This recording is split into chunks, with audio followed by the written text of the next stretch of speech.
Está con nosotros nuestro compañero Waldo Matos, que nos va a presentar pues el cartón de esta semana a propósito de ya pues los últimos días de la presidencia de Lorenzo Córdoba en el Instituto Nacional Electoral, y también nos va a presentar el video animado de la semana, esta animación que hace sobre los trabajos periodísticos de Contralínea, y también se refiere al Instituto Nacional Electoral. Muy buenos días, Waldo Matos, pues coméntanos acerca de este cartón que nos presentas en esta ocasión respecto de Lorenzo Córdoba.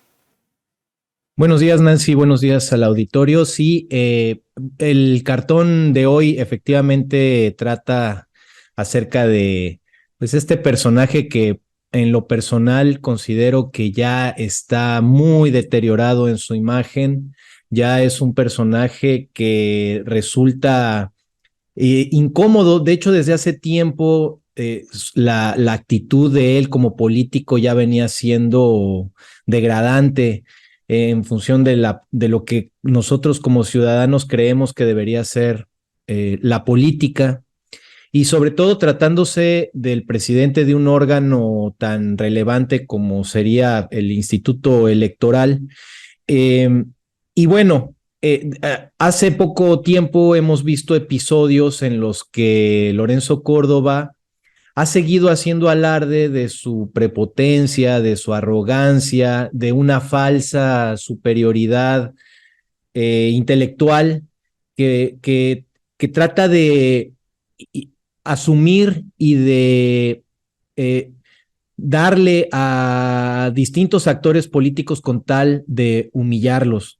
Yo recuerdo hace relativamente poco tiempo, hace unos cuantos días, el Tribunal Electoral realizó un evento en la UNAM, en la Facultad de Derecho, y ahí eh, Sergio Gutiérrez, en su intervención tenía un cierto tiempo para dar sus argumentos, y pues el tema más candente y más puntual es el tema de los sueldos de la burocracia dorada en el INE.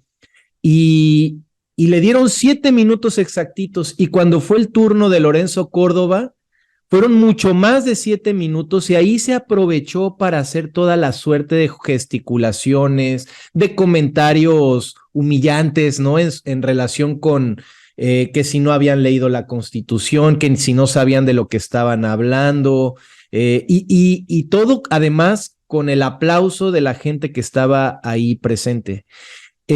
Recordamos ese episodio con los padres de los 43 de Ayotzinapa, cuando hablando justamente con Edmundo Jacobo, decía esto eh, de que, oh, gran jefe chichimeca, y que no sabían hablar, y que no manches, güey, ¿no?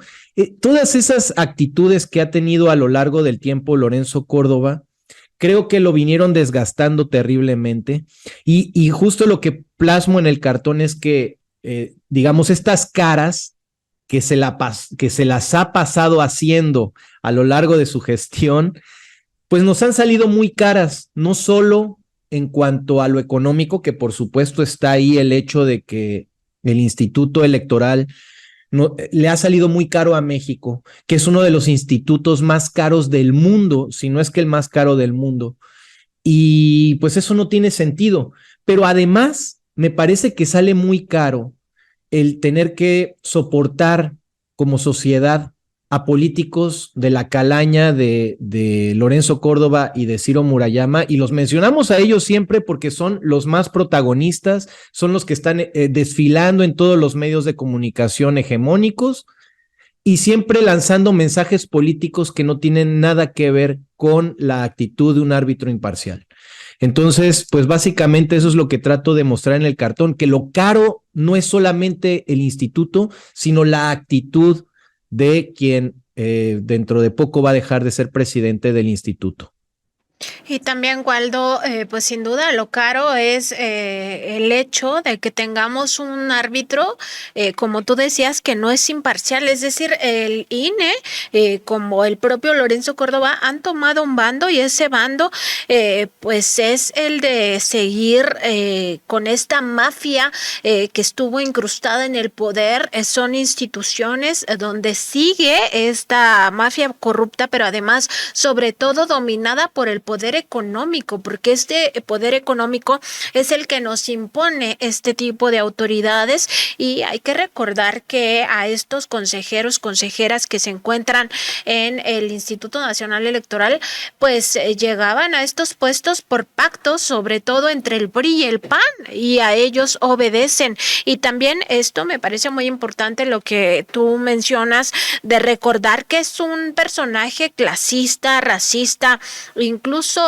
ya pues muy cargado hacia la ultraderecha, respecto de esta gira que ha hecho en Estados Unidos, y por supuesto pues muy cargado al lado del poder económico. Y yo creo que no les importa el desgaste ni a él ni a los otros consejeros y consejeras. O sea, lo que les importa es seguir robando el presupuesto, porque no hay otra manera de decirlo, a través de estos sueldos insultantes, y además tratando de venir a darnos lecciones de que la ley es la ley, cuando todos sabemos que la legislación se hizo pues precisamente para el beneficio de unos cuantos. Para eso se empezó a pues remendar la constitución política, y todas las leyes se hicieron para beneficio de la corrupción. ¿O tú qué piensas respecto de esto, Waldo?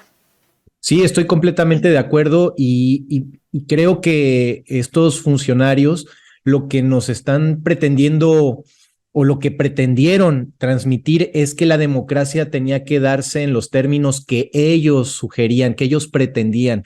Suelen salir con comentarios en diversos medios diciendo, pues es que este gobierno llegó con las reglas democráticas que nosotros mismos fuimos creando y por las cuales hemos luchado, pero ese discurso es completamente falso e indignante porque, bueno, ¿cómo pretendían que se llegara por medio de las armas, que se agarraran los rifles y que se llevara a cabo un golpe de Estado?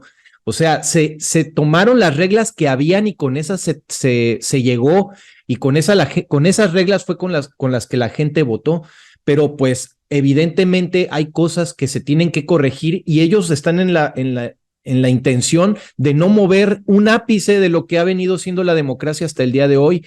Y yo creo que sí hay cosas que evidentemente se pueden cambiar y la manera como ellos han pretendido negociar estos cambios, pues ha sido poniendo una barrera en la cual pues no hay absolutamente nada que mover, no hay absolutamente nada que cambiar. Y además lo que dice es de que asumiéndose falsamente como árbitros imparciales, cuando el discurso que ellos están promoviendo una y otra vez es un discurso político completamente alineado con la oposición. O sea, ellos salen a hablar, por ejemplo, cuando se les saca el tema de los salarios, lo primero que hacen es decir, no, bueno, el INE no sale caro porque vean con qué cara salió la refinería y qué caro salió el aeropuerto. ¿Qué tiene que opinar un árbitro en relación con refinerías y aeropuertos? Eso es un tema político que no le incumbe a un árbitro. Sin embargo, lo hacen una y otra vez. Sacan un libro que se llama Yo defiendo la democracia, cuando sabemos que la marcha que se realizó hace poco, que fue anti 4T, más que en defensa de la democracia, se llamó Yo defiendo al INE. Entonces, el título ya por sí mismo tiene un mensaje político y cuando se les cuestiona sobre eso, dicen, no, es que fue una decisión editorial. No sean mentirosos. O sea, si tuvieran dignidad, dirían, a ver, yo soy un árbitro y en estos momentos, pues estos títulos no vienen al caso, pero no lo hacen porque están llevando a cabo o se están alineando básicamente con los intereses de la oposición, como bien mencionaste, Nancy.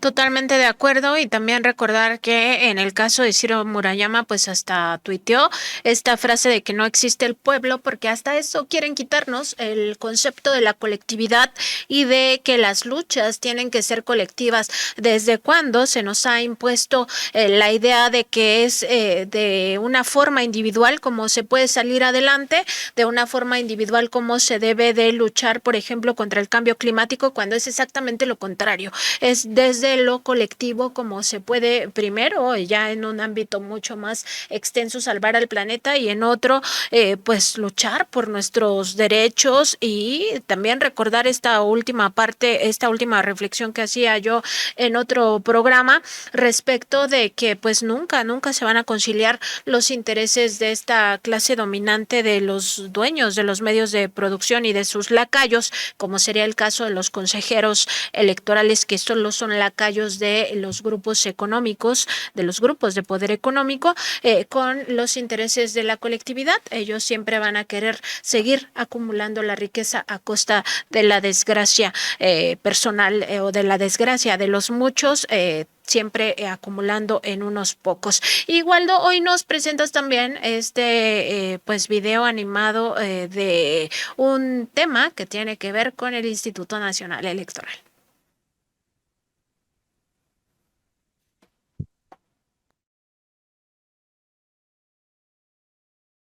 La Auditoría Superior de la Federación detectó debilidades en la operación y supervisión de la aplicación de recursos públicos por parte del Instituto Nacional Electoral. Las irregularidades se cometieron en el ejercicio 2021, año en el que se realizaron elecciones federales y locales. Para la organización electoral federal del 2021, el INE dispuso de 3,952,928,200 pesos. De esa muestra, la Auditoría Superior de la Federación revisó el 96.4%. Las irregularidades detectadas por la Auditoría Superior de la Federación involucran 27,441,800 pesos, aunque no se señala que haya probables daños a la hacienda pública. En la auditoría practicada al INE, la Auditoría Superior de la Federación determinó 12 resultados, de los cuales en 5 se generaron 6 recomendaciones y 3 promociones de responsabilidad administrativa sancionatoria. De los recursos ejercidos para dietas a consejeros electorales locales y distritales en el año electoral federal, no se supervisó que se contara con el listado de nómina firmado de 36 consejeros locales en 7 entidades federativas y de 548 consejeros distritales en 8. Por esas irregularidades, el organismo de fiscalización demanda que se realicen las investigaciones pertinentes contra los servidores públicos que resulten responsables. La Auditoría Superior de la Federación emitió una recomendación para que el INE fortalezca sus mecanismos de control y supervisión debido a contratos en los que se detectaron irregularidades. Lo anterior por 2 contratos en los que se detectaron inconsistencias. El primero con Maquilas Plásticas Poliducto CSADCB para la adquisición de bolsas de plástico en número distinto a lo que señalaron las bases de la licitación. Implicaron recursos por 9,278,800 pesos. Del otro contrato celebrado con Dirección Sport SADCB para la producción de avisos de localización de las casillas, no se presentó evidencia de que el material fuera entregado 7 días antes de la elección. El INE pagó 10,807,800 pesos. Esta y más información podrás encontrarla en tu revista Contralínea. Ahí está otro ejemplo del dispendio en el INE y sobre todo el uso irregular de los recursos públicos. Waldo, pues un último comentario acerca de todos estos abusos de este Instituto Nacional Electoral y sobre todo de sus consejeros que están al frente de toda esta maquinaria.